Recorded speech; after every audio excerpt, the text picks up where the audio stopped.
estamos tratando das semanas anteriores à Páscoa, principalmente o que acontece, claro, com o nosso grande protagonista, o Senhor Jesus, quando ele está caminhando para aquela última semana, ou as últimas semanas da sua vida. E a gente mencionou que, dentre muitos personagens, Jesus se encontra com 3 homens, a gente está falando deles, que são, a gente chamou inimigos do rei, são antagonistas a Jesus, são contrários a Jesus, mas isso só é revelado naquelas últimas semanas.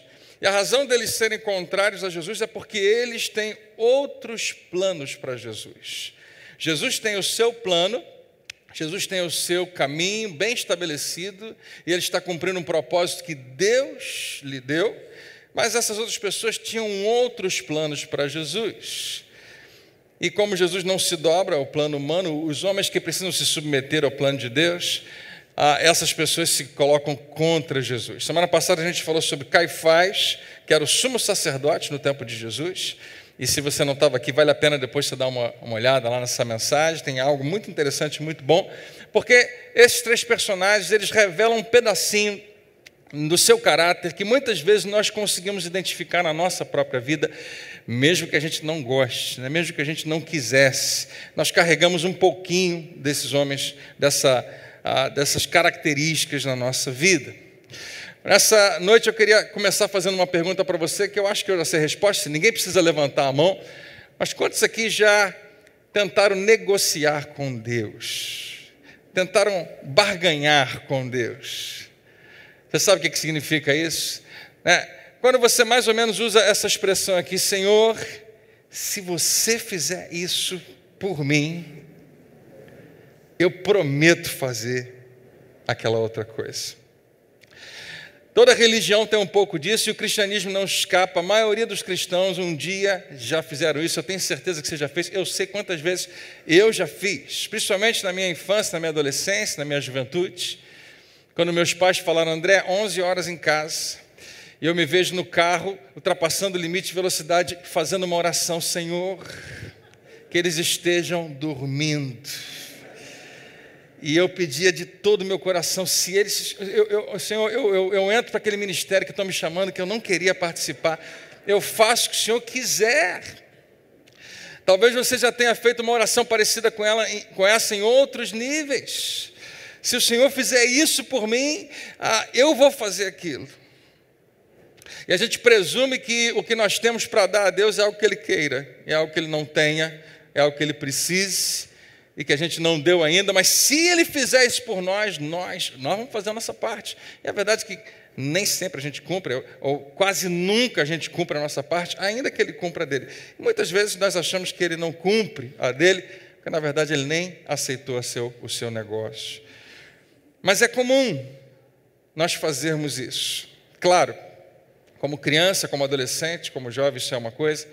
Na vida adulta isso tem outra nuance, e é muito legítimo para mim e para você experimentar um momento onde alguém que a gente ama está passando por um momento difícil, especialmente quando é um filho, uma filha, um marido, esposa, pai, mãe, que está doente, e a gente se vê muitas vezes fazendo essa oração, Senhor, eu faço o que você quiser, eu me entrego completamente, se o Senhor responder essa minha oração. A gente já fez uma oração assim, ou talvez parecida com essa, em outros momentos onde estávamos desesperados, precisando de uma intervenção, e a grande pergunta que fica é, o que eu preciso fazer para Deus fazer o que eu quero que Ele faça? O que eu preciso fazer para Deus fazer a minha vontade? Às vezes essa expressão está no passado para você.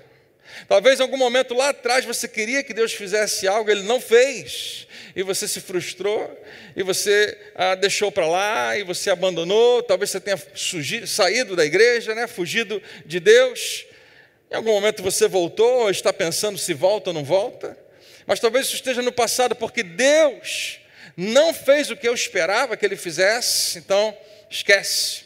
Então eu não quero saber mais.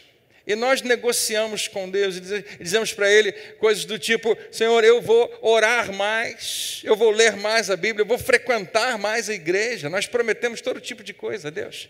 Prometemos dar mais ofertas, né? Dar mais dinheiro para Ele. Prometemos começar alguma coisa ou parar com alguma coisa, mudar o nosso comportamento, aceitar um desafio, seja o que for. E muitas vezes, porque Ele não o fez, nós ficamos frustrados e nós pensamos: se Deus tivesse feito o que eu queria, eu teria feito a minha parte. Se Deus tivesse se comportado como eu planejei, como eu queria, da maneira como eu achava que Ele tinha que se comportar, eu também teria me comportado. Eu teria continuado a crer, eu teria continuado a confiar. O nosso personagem dessa noite foi um homem que tentou fazer com que Jesus cumprisse o plano que ele tinha para Jesus. Ele tinha estabelecido o que ele acreditava que Jesus deveria fazer, e quando Jesus não fez, ele desistiu dele. E há um pouco desse homem em todos nós. O nosso personagem dessa noite, dentre muitas coisas, você vai entender que ele é uma pessoa ambiciosa, ele é um homem ambicioso. E quando você lê a expressão ambicioso, eu não sei se você vai para o lado negativo ou para o lado positivo, porque existe uma ambição positiva e existe uma ambição negativa. No caso dele era negativa, porque além de ambicioso, ele também era desonesto. A Bíblia revela que as pessoas que conheciam ele bem de perto chamaram ele de ladrão, e mais tarde ele vai ser conhecido como traidor. Ele é ambicioso, ele é desonesto, e o que mais motiva a sua vida é que ele é interesseiro. Ele tem um interesse, e só interessa para ele se cumprir a sua vontade. O que interessava para ele é uma frase que a gente muitas vezes não quer falar, mas está lá dentro de nós. O que eu ganho com isso? No final das contas, qual vantagem isso vai trazer para mim? E para ele, enquanto foi vantajoso seguir Jesus, ele seguiu. Mas quando ele percebeu que Jesus não estava indo para o caminho que ele esperava e pareceu agora mais vantajoso, que ele ganhava mais, quando ele se uniu aos que se colocavam contra Jesus, ele virou casaca, ele mudou de time, tinha uma lealdade singular, mas não se sabe a quem. O nome dele, eu aposto que você sabe, é Judas Iscariotes. Todo mundo já ouviu falar de Judas. Quando você vai escolher um nome bíblico para o seu filho, você escolhe até Abimeleque, mas Judas, ninguém põe o filho Judas, já percebeu? Nem cachorro a gente chama de Judas, né? Depende do cachorro talvez, mas em geral, esse é o nome bíblico que não faz muito sucesso, porque ele está totalmente ligado a um caráter que ninguém gostaria de ter qualquer associação com esse tipo de caráter. Para Judas, eu queria que você fizesse uma análise fria dele comigo hoje. Jesus, para Judas, era um meio para um fim. Ele pensava que o importante era chegar num determinado lugar, e Jesus era um bom caminho para chegar até lá. Para Judas, Jesus era uma ferramenta para um propósito. E o seu propósito, a sua própria vontade. Mas antes de a gente julgar Judas e achar que ele era o único, não, ele não estava sozinho. Você vai identificar na história dos evangelhos que os 12 discípulos de Jesus apresentavam o mesmo traço de caráter. Todos eles, em algum momento, revelam que achavam que Jesus era um meio para um fim, que Jesus era importante para se chegar em algum lugar. Todos eles, em algum momento, fizeram essa pergunta: o que nós vamos ganhar com isso? Até onde a gente vai conseguir chegar? Será que vale a pena sempre seguir a esse Messias? A gente conheceu ele como um carpinteiro, que se tornou um rabino, ele é um mestre, e nós estamos vendo coisas impressionantes, mas também estamos sendo desafiados. A Bíblia conta que, em um determinado momento, Jesus ele é interpelado por um homem que a gente não sabe o nome, mas a Bíblia chama ele do jovem rico. A gente imagina que ele fosse jovem, a Bíblia não traz tanto detalhe, mas com certeza ele era rico. A Bíblia fala que ele era bem rico. E ele chega para Jesus e fala: mestre, bom mestre, o que eu posso fazer para herdar a vida eterna? O que eu posso fazer para ser salvo. Eu quero ter certeza de que quando terminar essa vida eu estou garantido na próxima. E Jesus fala, é muito simples, você conhece os mandamentos? Ele fala, claro que eu conheço. Não apenas eu conheço, mas eu cumpro eles perfeitamente. O que era uma grande mentira. Mas ele acreditava que realmente fazia tudo muito certinho. Jesus fala, então só falta uma coisa. Se você já está tão bem assim, basta você vender tudo que você tem e dar aos pobres e me seguir. E quando você fizer isso, você já garantiu um tesouro no céu. E a Bíblia diz que esse homem ficou tão triste, não esperava aquela resposta, saiu com certeza frustrado. Não era a resposta que eu esperava, não era isso que eu queria. Eu acho que eu vou até procurar uma outra pessoa para me informar melhor. Depois disso, Jesus aproveita e faz um pequeno discurso para os seus discípulos e fala assim, nós precisamos compreender que para as pessoas ricas, para as pessoas que têm posses, isso é um desafio muito grande. Elas são tentadas a confiar nas próprias riquezas, dificilmente se torna alguém que confia em Deus de verdade.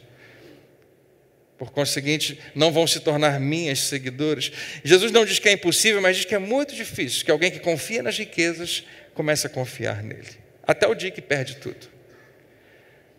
E nesse momento os discípulos começaram a pensar que para onde a mente de Jesus estava indo era diferente de para onde eles acreditavam que Jesus tinha que ir. Talvez eles estivessem pensando, será que a gente não está aos poucos se projetando para ter cada vez um pouco mais de poder? E com um pouco mais de poder, naturalmente, um pouco mais de riqueza. E agora Jesus está dizendo o que parece ser o contrário disso. E num determinado momento, logo depois desse episódio, Pedro faz uma pergunta que todos eles queriam fazer, mas ninguém tinha coragem, ninguém acha que ele deveria ter feito aquela pergunta. Ele chega para Jesus e fala assim, então Pedro lhe disse, nós deixamos tudo para seguir o Senhor. E agora sim ele faz a pergunta que eu acho que ele não deveria ter feito, não é tão apropriada, mas ele fez, e ele era o porta-voz de muitos, e a pergunta é, o que nós vamos ganhar? O que será feito de nós? O que isso vai ser, qual proveitoso isso vai ser para nós? E Pedro revela o pensamento de todos eles. E esse era o pensamento de Judas o tempo todo. O que eu vou ganhar com isso? Quanto mais você estuda ele, mais você percebe esse caráter, que não é tão diferente assim do nosso. A gente às vezes vai criticar e vai falar como é que alguém pode pensar assim o tempo todo, mas muitas vezes a gente se vê na mesma posição. Mais tarde, quando Jesus foi preso e condenado e morto, os discípulos descobriram que eles, com certeza, agora não tinham mais nada a ganhar. E todos eles abandonaram a Jesus, desistiram de caminhar, deixaram de segui-lo. Claro, pastor, agora ele está morto, sim, mas em algum momento, alguns dias depois, Jesus volta à cena. Nós sabemos, é o maior milagre de toda a história, o maior milagre da nossa vida. Terceiro dia ele se levanta dentre os mortos, Deus o ressuscita para a sua glória. Por causa disso nós sabemos que há uma ressurreição para mim e para você, e que nós vamos viver para sempre com ele. Você crê nessa verdade? E agora os discípulos têm a escolha de repensar tudo que eles tinham ouvido, porque tudo que Jesus falava se centralizava nele, e quando ele morre nada mais faz sentido, mas agora ele está vivo de novo. E todos eles resolvem abandonar os seus próprios planos, os planos que eles tinham para Jesus, e se submeterem ao plano de Jesus. Todos, com exceção de um, Judas. E eu queria dizer para você que não é tão difícil entender a mente de Judas. Dá para a gente explicar. Judas tinha uma mentalidade, uma expectativa a respeito de Jesus do Antigo Testamento. Judas era um estudioso do Antigo Testamento e, claro, a maioria das crianças judias, né, as que cresceram no judaísmo, aprenderam o que a lei falava a respeito do Messias, o que os profetas falavam a respeito do Messias, e Judas sabia muito bem. Todo judeu, com raríssimas exceções, tinha bem claro a respeito de Deus uma coisa: Deus vai nos enviar um Messias, um Salvador, um rei. E eles acreditavam que o Messias seria um rei. Não um rei como Jesus se apresenta, mas um governante, estrategista militar e político. Alguém que sabe reinar como os outros reis. E eles tinham essa convicção. Deus vai enviar um rei, um líder militar, um líder político. E ele finalmente vai restabelecer o reino de Israel, como foi nos dias de Davi, como foi nos dias de Salomão, que foram os dias mais gloriosos de Israel. Então, o nosso Messias aguardado, para ele, seria um governante político, que vai finalmente nos tirar desse jugo de escravidão de Roma. Estamos sofrendo, eles sofriam muito por estar nessa posição, eram totalmente subjugados pelo Império Romano naquele tempo. Quando Jesus aparece, ele não é o primeiro que chega dizendo que é enviado por Deus, ele não é o primeiro que se coloca na posição de Messias. Outros falsos Messias apareceram antes, outros apareceram depois, mas eles identificaram que tem alguma coisa de especial em Jesus. Quando a gente observa ele, Judas observava, os discípulos observavam, tudo parecia se encaixar muito bem com as descrições do Antigo Testamento. Tudo que havia sido profetizado de quem ele seria, de onde viria, como ele faria, parece que estava lá nas Escrituras, do que eles chamavam da lei e dos profetas. Eles nunca chamaram de Antigo Testamento, porque só é antigo para mim e para você. Para eles é a Escritura bíblica. E eles vão percebendo, tem tudo a ver com o Messias, com algumas exceções. Jesus, por exemplo, para contrariar completamente o que eles esperavam, ele não odiava os romanos como eles queriam que ele odiasse. Jesus não, e o tempo todo eles arrumavam um jeito de criar algum problema para mostrar para Jesus que os romanos eram o grande problema. Jesus nunca entrava nessa pilha, Jesus nunca ficava pensando, nunca falava dos romanos. Você não vê Jesus tendo um discurso de rebelião contra Roma em nenhum momento. Isso deixava eles preocupados, porque eles estavam pensando que o Messias seria justamente alguém que provocaria essa insurreição, essa revolta para libertar o povo de Israel de Roma. Jesus não estava preocupado em organizar as pessoas em posições. Ele não estava preocupado em formar um exército. Eu preciso de você como general, você como capitão, vamos recrutar bastante gente. Em nenhum momento ele faz isso, deixa eles preocupados. E uma das piores coisas é que Jesus o tempo todo criticava a liderança dos judeus, os religiosos. Se tinha gente para ter problema com Jesus, era esse pessoal. Jesus arrumava problema com eles, eles arrumavam problema com Jesus. E se você quiser realmente se tornar uma organização muito boa, você vai precisar do templo, você vai precisar dos religiosos, você tem que fazer aliança, você tem que estar com eles, senão não vamos ser fortes o suficiente. Se Judas acreditava que Jesus poderia ser esse general, esse governante, cada vez ele ficava mais frustrado, porque Jesus não se posicionava. Parecia que Jesus era um pouco passivo, às vezes. Jesus não guardava dinheiro para formar um exército. Era diferente do que eles esperavam. Mas alguma coisa em Judas, durante aqueles 3 anos e meio, fazia ele pensar, eu acho que Jesus em algum momento vai surpreender a gente. Eu acho que ele está só esperando a hora certa. Porque uma coisa é certa, Jesus não para de falar de um reino que ele está estabelecendo, que vai ser estabelecido. Nunca ele negou que ele é um rei. E afinal de contas ele é da linhagem de Davi. Então tinha algo dentro de Judas que falava assim, a qualquer momento, Jesus vai tirar seu manto de rabino, de mestre, e vai colocar o seu manto real e vai assumir a sua posição e vai reivindicar o trono. Essa era a expectativa, não só de Judas, dos 12 e de todo judeu que um dia pensava, nós precisamos de alguém assim. Nós estamos esperando um Moisés de novo, que venha nos libertar. Nós precisamos de um Josué, que ele reapareça aqui, seja um general que quebra tudo. Nós precisamos de um Judas Macabeu, que aparece no período intertestamentário e liberta Israel também de um império, que foi um dia glorioso, celebrado até hoje. E Judas pensava, a qualquer momento Jesus vai se posicionar do jeito que eu quero. Você sabe o que com certeza passava no coração de Judas? Eu estou pertinho de Jesus, eu estou apoiando ele, quando ele subir, adivinha quem vai junto? Adivinha quem ele vai trazer para perto? Quem vão ser os seus assessores principais?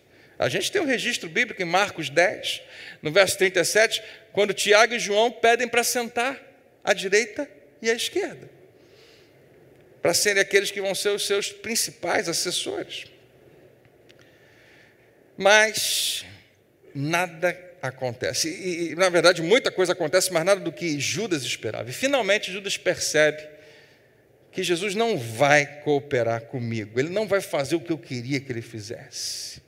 Judas percebeu que possivelmente jogou fora os últimos 3 anos da sua vida, investindo em algo que ele acreditava que ia ser o fim daquele problema dos judeus. Vamos ser livres de Roma. Eu joguei fora esses 3 anos da minha vida.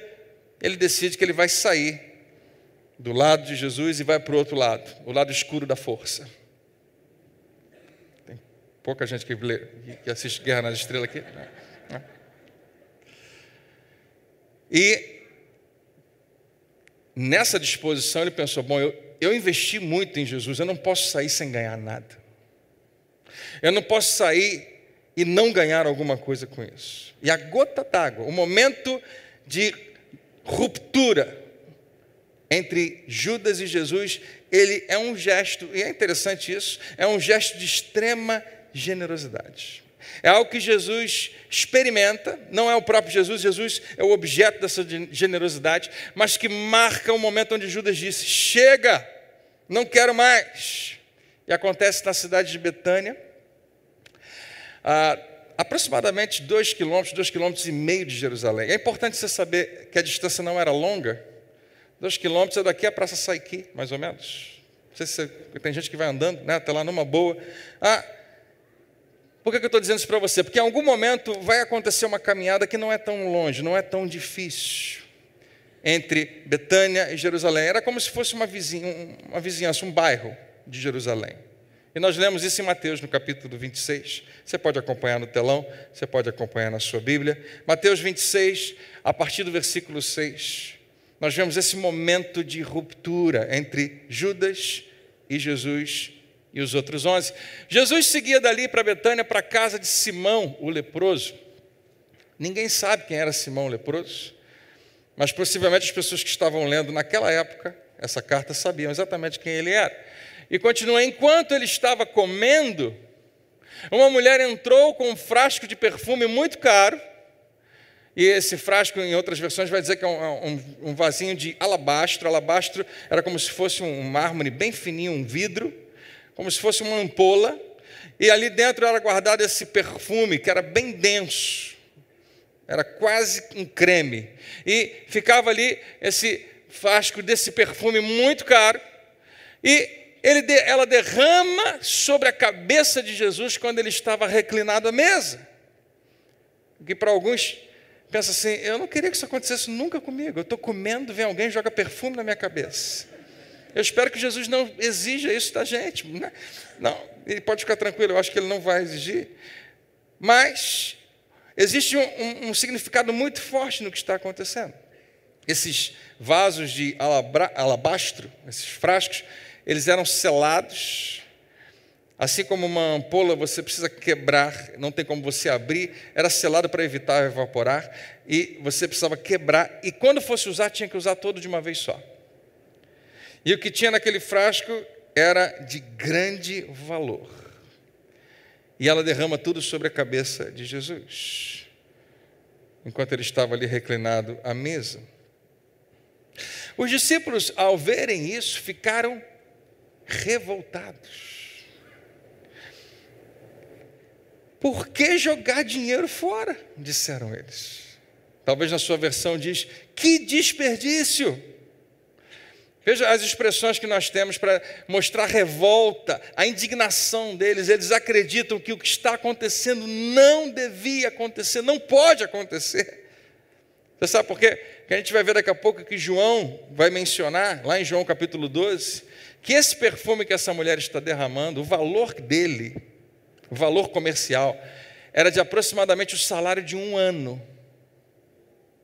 Eu não sei quanto que você ganha em 1 ano, mas eu acho que a média, se a gente for pensar apenas em assalariados, A média do brasileiro, vamos botar por baixo o salário mínimo, seja R$1.000, aproximadamente R$12.000 é o valor de um ano. R$12.000. Era mais ou menos o que ela tinha naquele jarrinho que ela quebrou e jogou sobre Jesus. Mas se você quiser ser econômico, pensa que eram R$6.000, R$3.000, R$1.000. Quem é, ainda assim não faz o menor sentido, quem é que pega R$1.000 de qualquer coisa e joga fora? E, né, é essa a impressão que eles têm, jogando dinheiro fora. É por isso que eles ficaram revoltados. Tinha tantas outras opções, tinha tantas outras coisas que eles poderiam fazer com aquele dinheiro. Eles estavam pensando, é tanto dinheiro, e para eles era muito mais do que seria para a gente, que eles pensavam, isso poderia cumprir um propósito melhor. Para quem? Para nós, para o nosso ministério, né? Para o que interessa, para o que a gente quer. E eles estão chocados com o que aconteceu. Ela está jogando fora. Eles acreditam que o que ela tinha feito era algo errado. E eles falam, ela poderia ter vendido esse perfume por uma fortuna e ter dado dinheiro aos pobres. Faz todo sentido para mim e para você. E quantas vezes eu e você já nos vimos criticando o que as pessoas estão fazendo com o dinheiro delas? É delas o dinheiro, mas a gente acha que a gente pode criticar. E, né, dizer para elas o que elas deveriam fazer ou não fazer. Se tiraram de você, tudo bem. Mas se é delas, né? A gente às vezes se coloca nessa posição, deveria estar fazendo isso, aquilo outro, tanta gente passando fome, é isso, aquilo outro. Então a gente consegue se relacionar com os discípulos. A gente às vezes vai até sentar do lado deles e falar, é mesmo? Por quê? Eu também talvez ficaria indignado. Mas agora Jesus vai falar. E é muito importante você saber como é que ele trata dessa situação. Porque Jesus pensa bem diferente. E o que é fantástico é que Jesus está talvez na ponta da mesa, mas ele percebe o que está acontecendo. Esses discípulos com essas expressões, revoltados e dizendo, por que jogar dinheiro fora? Pelo que você lê, eles não falaram isso muito alto. Eles talvez tenham falado um com o outro. Meu Deus do céu. Você está vendo o que eu estou vendo?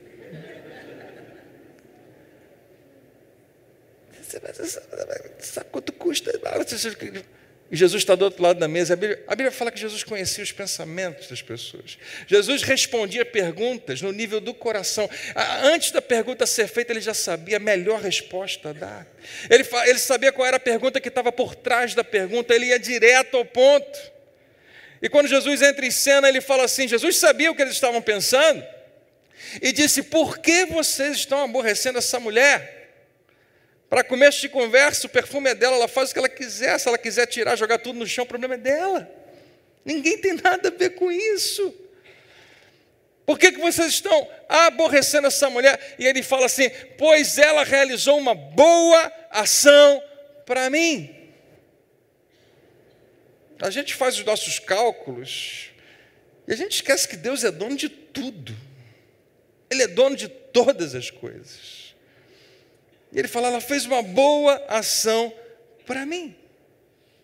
E ele fala, olha, vocês sempre terão os pobres aqui. Jesus sabia direitinho o que eles estavam falando. Podia pegar esse dinheiro e ajudar os pobres. Vocês sempre terão os pobres aqui, que é um versículo conhecido. Mas essa segunda parte do versículo é um pouco mais dramática para aqueles discípulos. E a maioria de nós vai ler esse versículo, vai passar por isso, não vai perceber o drama. Mas Jesus falou, os pobres sempre vão estar por aí. Eu disse, mas nem sempre terão a mim. Como assim, Jesus? Do que você está falando? Ele continua, ela derramou esse perfume em mim para preparar o meu corpo para o sepultamento. O que é isso, Jesus? Sepultamento? Você está falando que você vai morrer? Jesus, você não pode morrer. Você é o Messias. Messias não pode morrer. A gente sabe muito bem disso. Você faz ideia do tempo que a gente está esperando você? E os nossos pais estavam esperando por alguém assim, os nossos avós, desde lá de Abraão, quando Deus prometeu que através de Israel Ele abençoaria todas as famílias da terra. Nós estamos aguardando você chegar e agora você vem com papo de sepultamento. Você não vai morrer, você não pode morrer. Mas no final das contas, o que eles queriam saber? Se você morrer, o que vai ser de nós? Os discípulos, lá atrás, lá no fundo, eles tinham algo que eles sabiam que se Jesus for bem, a gente está bem. Se Jesus for mal, a gente está mal. Acabou para a gente. Então, de modo algum, a gente pode pensar nisso. E a partir de agora, Jesus vai falar frequentemente a eles. Nós estamos chegando em Jerusalém, você sabe, né? Eu vou ser entregue aos romanos, eu vou ser entregue aos judeus, vou morrer. Mas depois vou ressuscitar no terceiro dia. Eles não ouviam, eles não entendiam, eles não queriam saber. Ninguém vai morrer aqui, Jesus, que coisa. Que negócio é esse? De jeito nenhum. E então, Jesus fala algo sensacional, que vale a pena você parar um pouquinho e ouvir. Se você está em casa assistindo a gente pela internet, mas está com mais outras 2 telas, seu celular, um tablet, outra coisa, para um pouquinho e olha para cá. Porque o que Jesus fala aqui tem que fazer a gente repensar como a gente olha para a Bíblia e para a palavra de Deus. No versículo 13 diz assim, e ela, ele está falando dessa mulher, e ela será sempre lembrada por este feito. Como assim, Jesus? Nós estamos aqui um grupinho de pessoas numa cidade que ninguém nem conhece direito. Ela vai ser lembrada por quem? Jesus está explicando para eles algo que eles não conseguem entender, mas eles estão fazendo história naquele momento. Eles não sabem, eles não percebem. Ele fala, a história dela será contada pelo mundo todo. Mundo todo? Que negócio é esse, Jesus? Que história? Pedro, Tiago, João, querido, Judas, nós estamos construindo uma história que vocês não fazem ideia, mas que durante os próximos milhares de anos, todo mundo, o mundo inteiro vai conhecer, vai saber. E em todos os lugares onde a Boa Nova que a gente chama de evangelho, naquela época eles não tinham um contexto espiritual nessa expressão. Era simplesmente uma história que era contada. Onde for contada essa história, onde ela for anunciada, o nome dessa mulher ou essa expressão dela vai ser conhecido. É por isso que você precisa levar o Novo Testamento tão a sério. Jesus previu algo.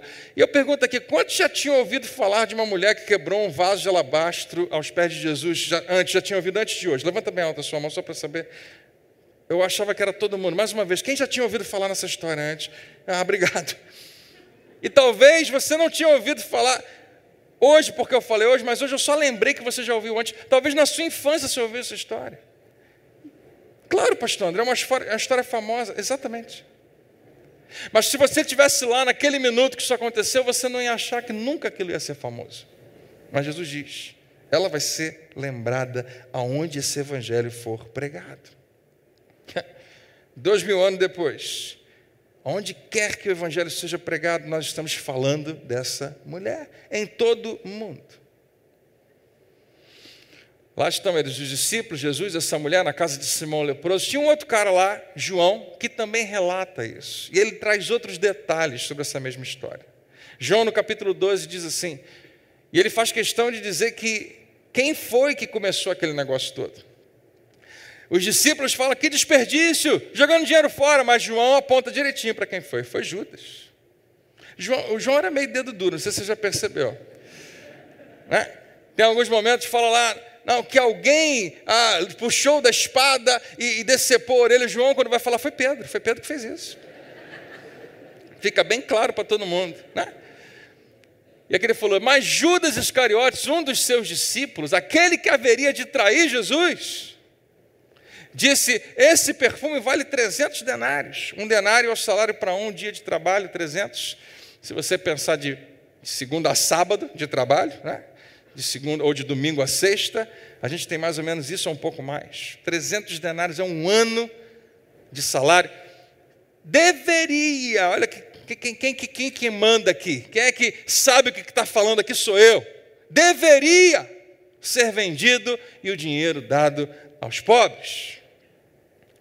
Mas João desmascara Judas no próximo versículo. Ele fala assim, Judas não se importava com os pobres. E, em geral, gente com esse discurso não se importa com os pobres. Porque quem realmente faz alguma coisa não julga. E quem julga não faz nada. Você vai perceber isso frequentemente. As pessoas que estão mais fazendo não estão preocupadas se você está ou não está. Elas querem fazer. Judas não se importava com os pobres, mas tomava conta da caixa dos discípulos e era ladrão. João então bota Judas bem, fica bem claro para a gente quem ele é. Nesse momento, perfume derramado, discípulos indignados, aparentemente uma fortuna foi, entre aspas, jogada fora. Jesus explica que não, o que ela fez foi muito importante, mas para Judas essa foi a gota d'água.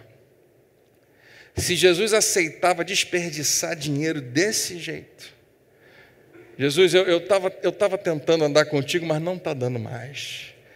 Esse dinheiro era muito grande, a gente podia usar para muita coisa.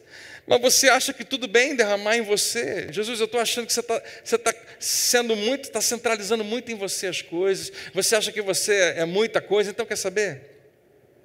Eu estou fora. E voltando ao texto de Mateus, você vai ver que foi aí. Então quando? Então logo depois desse episódio em Betânia. Então, Judas Iscariotes, um dos 12 discípulos, foi aos sacerdotes principais e perguntou. Andou aqueles 2,5 km até Jerusalém, lembra que era pertinho? E foi lá e perguntou: quanto vocês me pagarão se eu entregar Jesus? Em outras palavras, o que eu consigo ganhar com isso? Já que eu não consegui ganhar nada com Jesus, nada do que eu queria, o que eu consigo ganhar de vocês? Porque eu tenho algo que vocês querem. Porque eu tenho algo que eu posso negociar com vocês. O que eu ganho com isso? E a gente não sabe. Existem muitas histórias que vão dizer que Judas realmente desistiu de Jesus, cansou dele. Outros vão dizer que Judas tramou isso para ver se forçava Jesus a finalmente aparecer. Quando Jesus for colocado contra a parede, ele vai mostrar quem ele é de verdade, vai quebrar tudo e vai ser rei. Ninguém sabe exatamente. Uma coisa é certa, Judas não queria ficar no prejuízo. O que eu vou ganhar com isso? Ou quanto vocês me pagarão se eu entregar Jesus? Essa expressão é importante por quê? Por que Judas acreditava que ele podia entregar? Porque até agora, os romanos, os judeus, não tinham conseguido prender Jesus, principalmente por causa de uma coisa. Quem lembra o que é? Das multidões.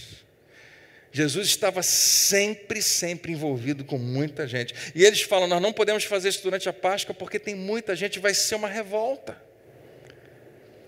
Mas agora eles se interessam porque Judas tem realmente um lugar, uma posição onde ele pode saber direitinho quando Jesus vai estar num lugar um pouquinho mais reservado, com menos gente, e entregá-lo aos judeus e aos romanos.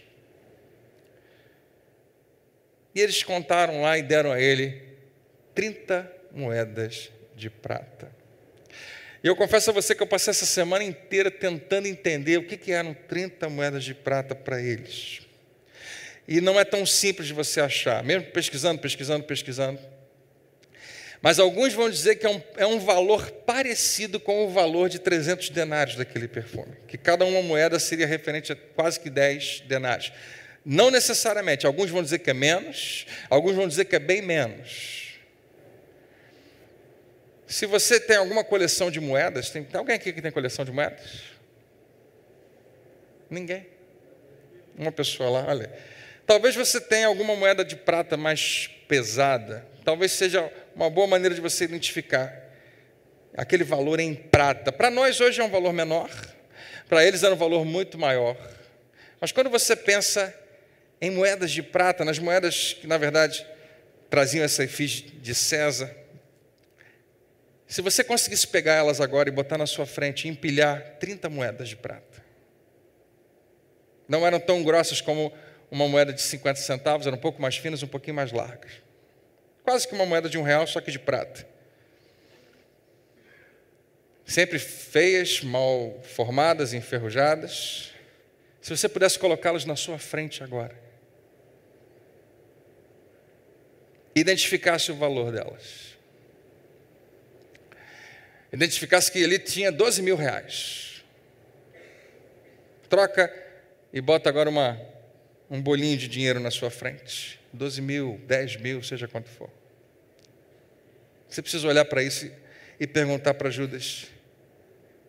Porque Judas andou com Jesus.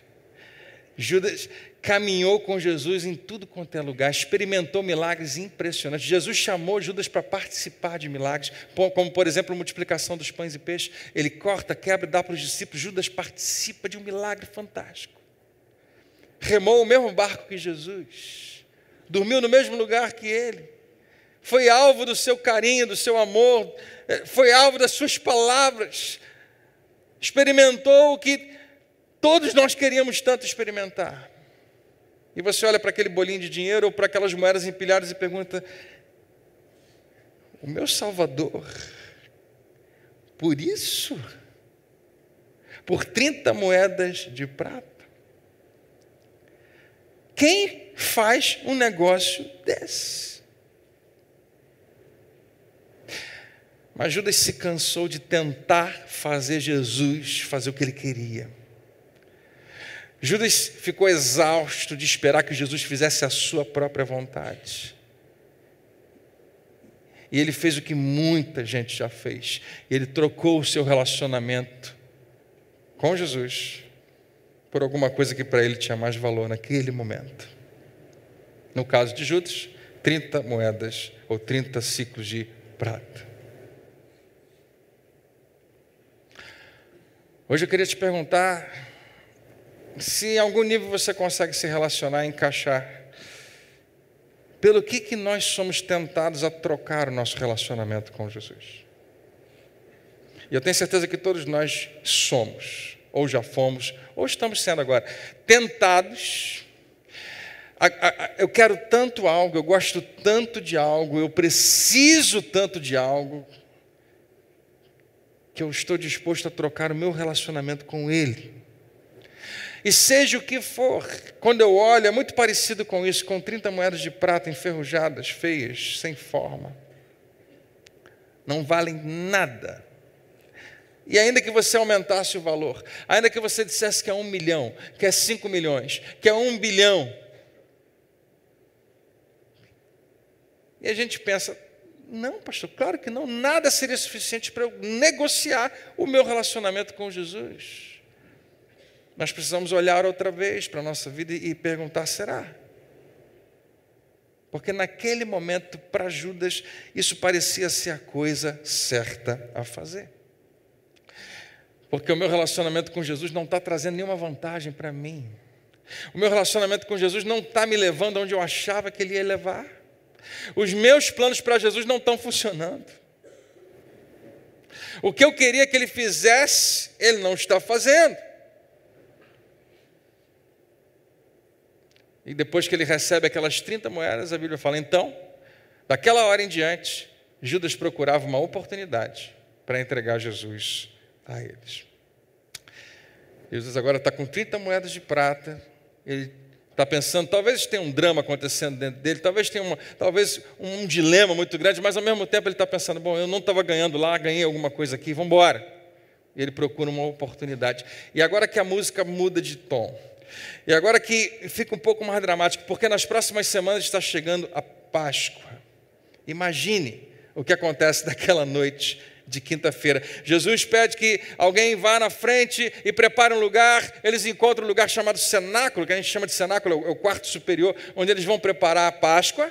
E lá Jesus senta com apenas os seus 12, não 11, 12, os 12 discípulos. E eles comem juntos a refeição da Páscoa. E a coisa mais louca que podia acontecer na Páscoa acontece. Num determinado momento que eles estão comendo, Jesus se levanta, eles não sabem o que ele vai fazer, mas ele tira a sua estola, o seu manto de rabino e de mestre, e coloca lá pendurado e pega um avental de servo e cinge e se veste com ele, pega uma bacia, água e começa a lavar os pés dos discípulos, para desespero deles. Porque todos eles estão pensando que Jesus precisa elevar o seu status, se tornar cada vez maior, mas ele vai lá para baixo e pega o emprego do pior servo e vai lavar pé de todo mundo. Jesus, não! Você não vai lavar o meu pé, não pode de jeito nenhum. Todos eles, de alguma maneira, estão ali protestando. Mas Jesus fala: não, eu quero que vocês entendam o exemplo que eu estou dando. Eu quero que vocês repitam a mesma coisa. Vocês acham que eu sou grande coisa, então quando vocês se acharem grande coisa, façam a mesma coisa que eu estou fazendo. Se vocês acham que eu sou grande coisa e eu estou lavando o pé de vocês, quando vocês começarem a achar que são alguma coisa, procura pé para lavar. Pedro fala, não vai lavar o meu. Jesus fala, cala a boca e senta. Não, ele não fala isso. Mas, vou lavar o seu pé. Sim, Pedro. E aquilo tudo acontece para espanto deles. Essa ninguém esperava. Ele é o Senhor dos senhores. Ele está lavando os meus pés. E eles continuam a refeição. Em algum momento alguém sugere, a Bíblia não diz exatamente quem, talvez tenha sido Jesus, talvez tenha sido outro dos discípulos. Que tal a gente, quando terminar aqui, ir descansar no jardim de Getsêmani? Eles concordam. E quando Judas ouve isso, ele fala, é isso. Esse é o momento, chegou a hora. Eu nunca mais vou ter uma oportunidade como essa. Nós vamos estar sozinhos, só esse pequeno grupo, não vai ter multidão. Tudo que eu preciso fazer agora é andar 2,5 km e avisar a guarda real, a guarda dos judeus lá, ou de Roma, para vir prender Jesus. O problema é como é que eu saio daqui? Todo mundo vai me perguntar onde é que você vai, onde é que você vai, onde é que você vai. Vai ser complicado. Como é que eu saio sem ser percebido?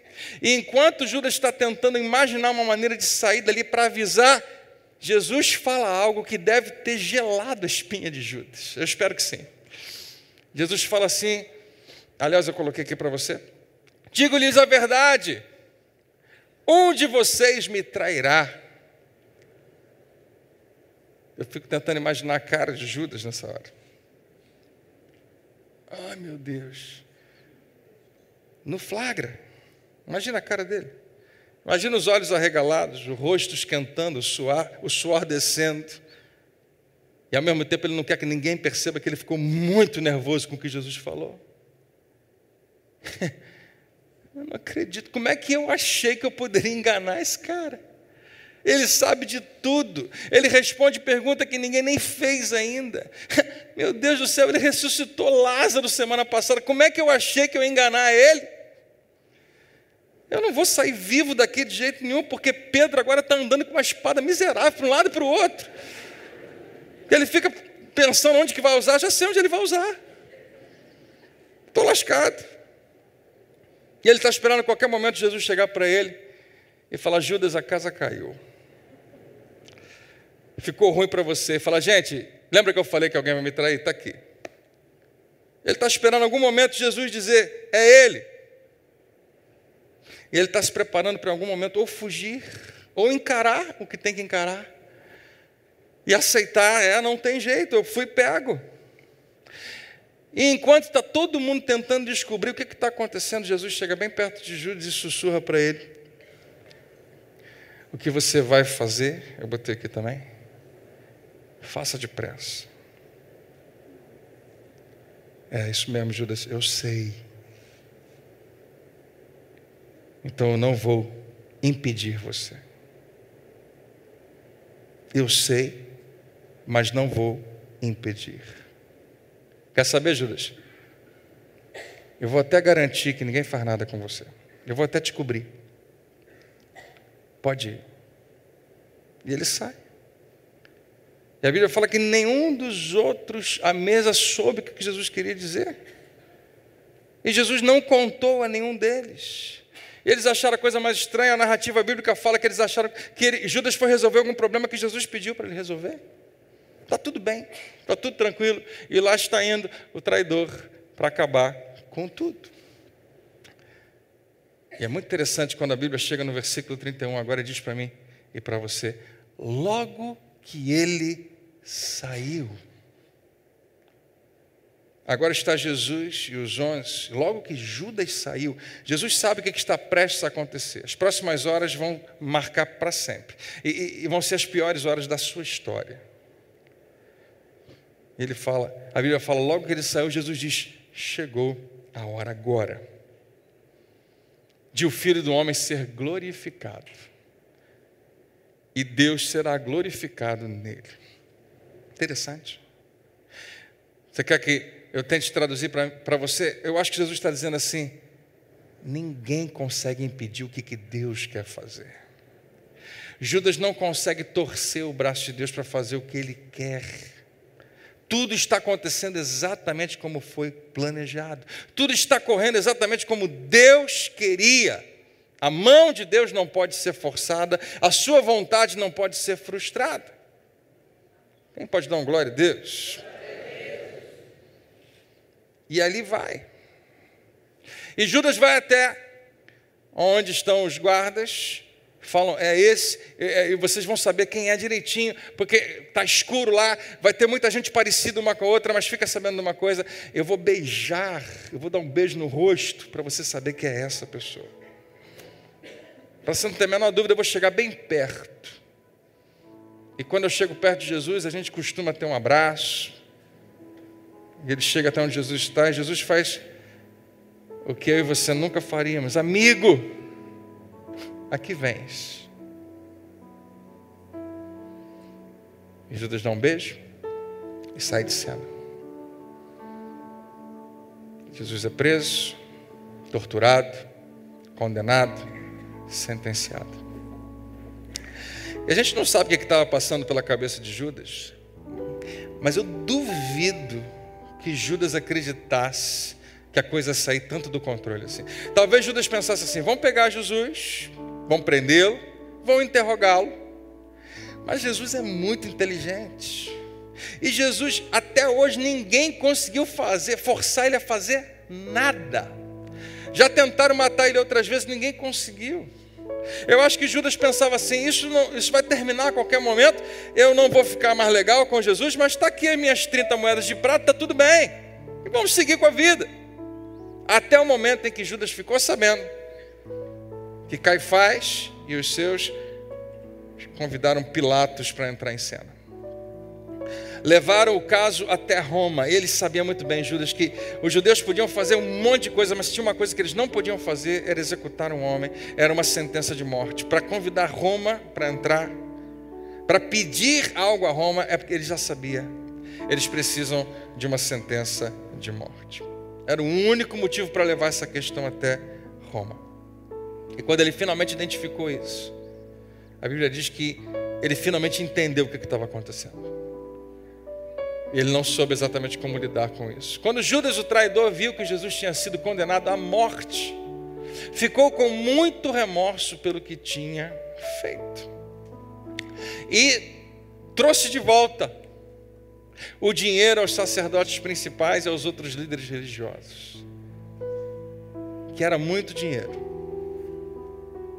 Trouxe de volta o dinheiro aos sacerdotes e aos líderes, como quem diz, isso aqui já não tem mais o mesmo valor para mim, eu quero devolver. E ele diz, eu pequei, declarou ele, pois eu traí um homem inocente. 30 moedas de prata, o que era de grande valor alguns minutos atrás, não tem o menor valor agora. Tem valor nenhum agora. O que era suficiente para eu negociar o meu relacionamento com Jesus, agora é motivo de vergonha. O que me levou a sacrificar o meu relacionamento com Jesus, agora eu queria tanto que jamais tivesse acontecido. Eu pequei. Traí um homem inocente. E nessa versão da Nova Bíblia Viva, a maneira como aquele sacerdote responde parece que é muito forte. Numa outra versão diz assim, que temos nós com isso? É sua responsabilidade. Aqueles colocaram assim, o problema é seu. Responderam eles. Que faz todo sentido. De quem mais seria? O problema é seu. E então ele atirou o dinheiro no chão do templo e saiu e foi enforcar-se.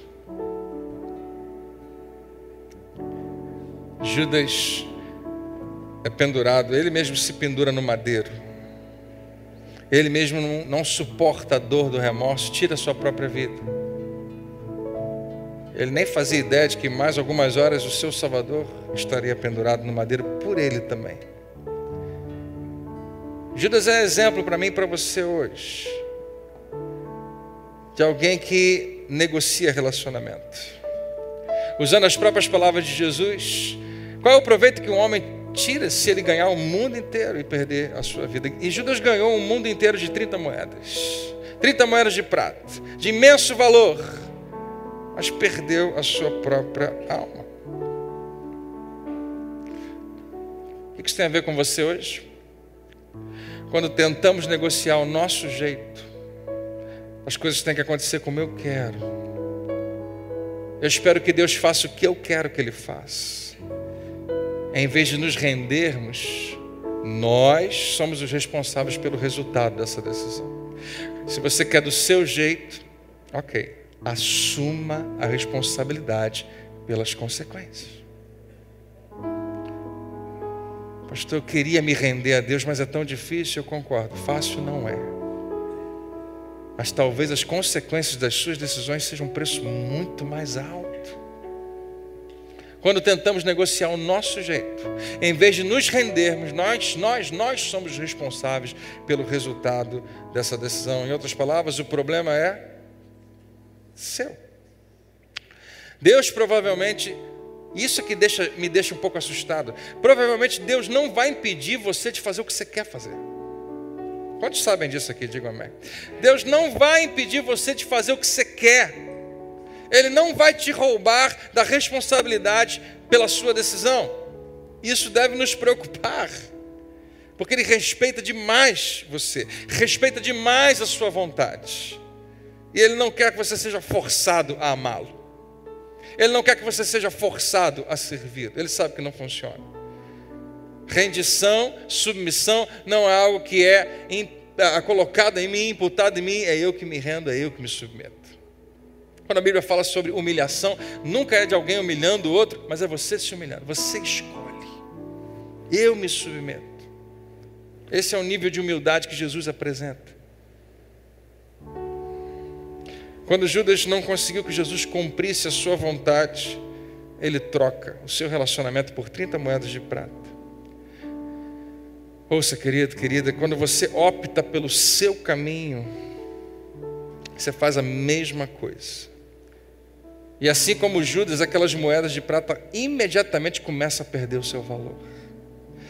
Imediatamente aquilo que você trocou pelo seu relacionamento com Jesus, imediatamente começa a perder o seu valor. E não para de perder o seu valor. Mas eu entendo, Judas, eu entendo você, eu entendo a mim quando a gente faz isso. Porque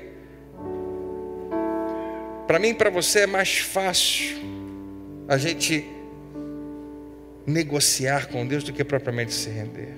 Mas quando nós nos rendemos, Deus é Ele, não eu nem você. Ele assume a responsabilidade pelo resultado dessa decisão.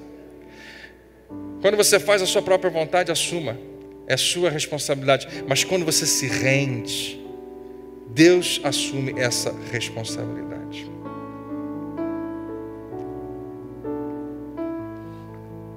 Como eu disse para você, dá para entender um pouco Judas por causa disso. Se vender é mais fácil do que se render. Mas quando nós nos rendemos a Deus, Ele assume. Então, antes de você orar comigo nessa noite, pense nisso. O que você está sendo tentado a trocar pelo seu relacionamento com Jesus? André, eu queria dizer que é o caso, mas eu já fiz isso há muito tempo atrás. Então pense nisso. Com o que você já trocou o seu relacionamento com Ele? Era a aceitação que você queria do grupo? Você precisa ser aceito. Você precisa que as pessoas gostem de você. Você precisa de controle. Será que era um relacionamento que você não pode abrir mão de jeito nenhum? Eu não posso abrir mão. E por isso você precisou largar Jesus? Não se iluda. Não se iluda. Nosso caminho, em geral, não funciona. E ouça, o lugar mais seguro do mundo, o lugar mais repleto de propósitos do mundo, é o centro da vontade de Deus. Então, nessa noite, pare de resistir, pare de tentar negociar com Deus, e renda-se, e entregue-se. O que quer que você seja tentado a trocar por esse relacionamento tão maravilhoso, nunca vai ser um bom negócio. Essa é a lição de Judas, um dos inimigos do rei. Feche seus olhos. Queria orar com você.